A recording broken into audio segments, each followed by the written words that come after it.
नमस्ते पुण्डरीकाक्ष नमस्ते पुरुषोत्तम नमस्ते सर्वलोकात्मन् नमस्ते दिग्मचक्रिणे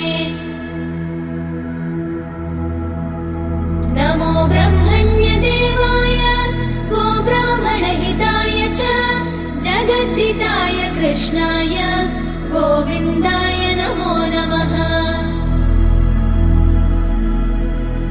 ब्रह्मत्वे सृजते विश्वम् स्थितौ पालयते नमः रुद्ररूपाय कल्पान्ते नमस्तुभ्यं त्रिमूर्तये।